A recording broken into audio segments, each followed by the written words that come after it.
गौरवशाली अतीत को फिर वर्तमान में लाके फिर एकदम सुनहरा गोल्डन वही पीरियड लाना है, तो उसके लिए हमें शासन में, समाज में, राष्ट्र में फिर एक बार भागीदारी करनी होगी और फिर नेतृत्व करना होगा। साथियों नमस्कार, आप देख रहे हैं लोधी एक्टिविस्ट। मैं हूं श्याम सिंह लोधी राजपूत। साथियों आज चर्चा करते हैं कि हमारा समाज किसी किसी राज्य में जनरल में आता है, किसी राज्य में ओबीसी में आता है और किसी राज्य में आदिवासी श्रेणी में आता है। लेकिन हमारा समाज का जो गौरवशाली इतिहास है बड़ा ही संपन्न, बड़ा ही समृद्ध है।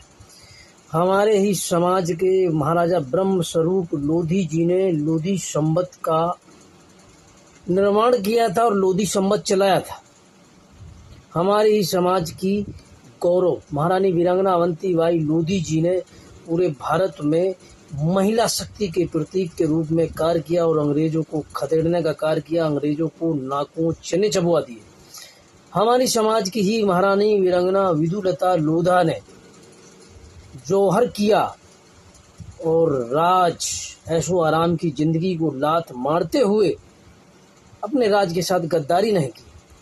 हमारे समाज के ही राष्ट्रवीर, राष्ट्र गौरव ठाकुर दरियाव सिंह लोधी ने, जो कि खागा तालुकेदार थे, उन्होंने राष्ट्र और समाज के लिए अपने आप को बलिदान कर दिया, अपनी पूरी पीढ़ी का सर्वनाश कर लिया सिर्फ राष्ट्र के लिए। हमारे समाज के ही ठाकुर गुलाब सिंह लोधी ने अपने आप को भरी जवानी में देश के ऊपर बलिदान कर दिया। हमारे ही समाज के राष्ट्रवीर महापराक्रमी महाराजा ईश्वरदास लोधी ने महाराजा परमाल की मदद की, जो परमाल के मित्र थे, और पृथ्वीराज चौहान को महोबा छोड़कर भागना पड़ा। हमारे ही समाज के महाराजा हृदय शाह लोधी ने अंग्रेजों को भगा भगा के मारा। हमारे ही समाज के महाराजा किशोर सिंह लोधी ने अंग्रेजों को नाके चने चबवाए और भगा भगा के मारा। तो साथियों हमारे राजे रहे, रजवाड़े रहे, गौरवशाली इतिहास रहा, लेकिन अब क्यों हम गर्त में हैं? क्योंकि पहले हम लोग नेतृत्व करते थे राष्ट्र का, समाज का, देश का।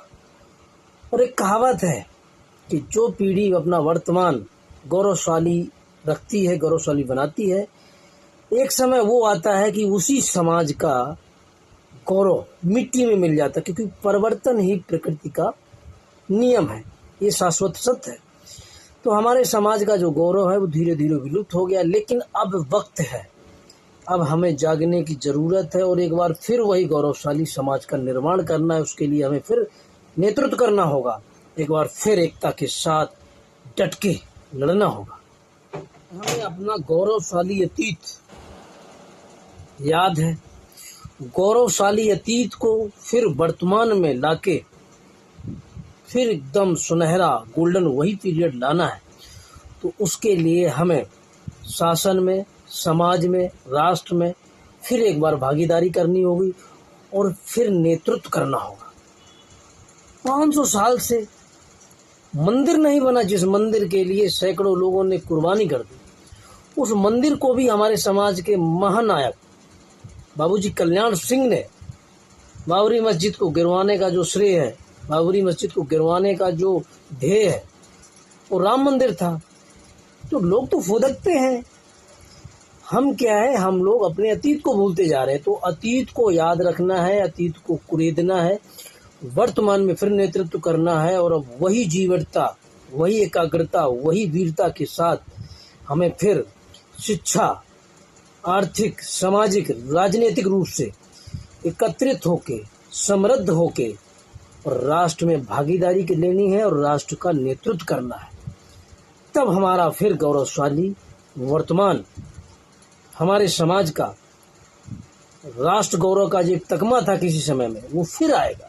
लेकिन उसके लिए हमें लड़ना होगा, हमें शिक्षित होना होगा, हमें जागरूक होना होगा।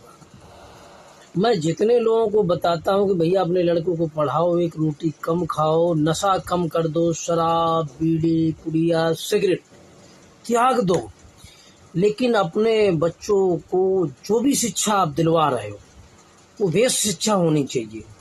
उनको उनसे पूछिए कि आपको क्या आ रहा, जो नहीं आ रहा उनको रोज एक चीज़ सिखाइए, उनको जागरूक कीजिए, किसी से मार्गदर्शन दिलवाइए, किसी से मार्गदर्शन आप खुद स्वयं लीजिए।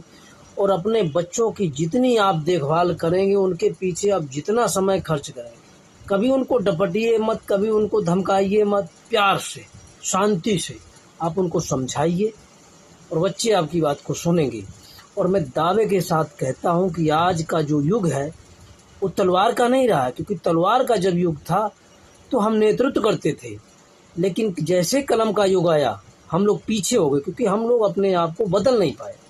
तो साथियों, हमें बदलना होगा। हमें शिक्षा के क्षेत्र में बहुत सारी उन्नति करनी है, बहुत लड़ना है, एकदम अपना वही जैसे तेरे तलवार चलाते थे, अब कलम चलानी है।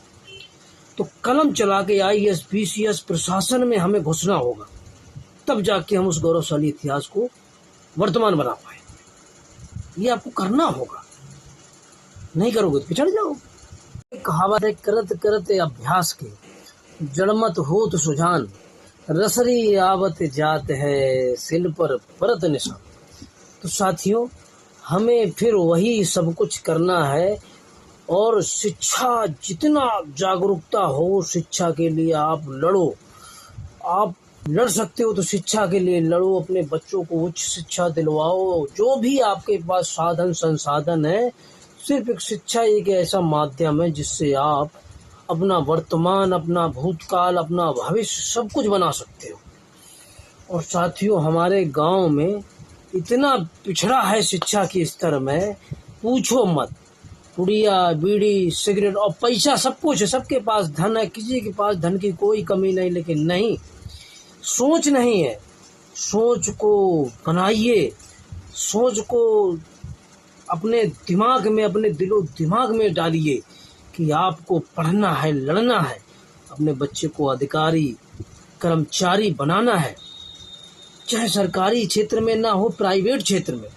तो साथियों, जब तक आपके अंदर ये खुद जिज्ञासा पैदा नहीं होगी, आप अपने बच्चों को क्या सिखा सकते हैं। तो गार्जियन को लड़ना होगा, गार्जियन को एक प्लान के तहत अपने बच्चों के भविष्य के लिए, अपने समाज राष्ट्र के भविष्य के लिए और खुद एक बार नेतृत्व करने के लिए आगे आना होगा। बस यही हमारा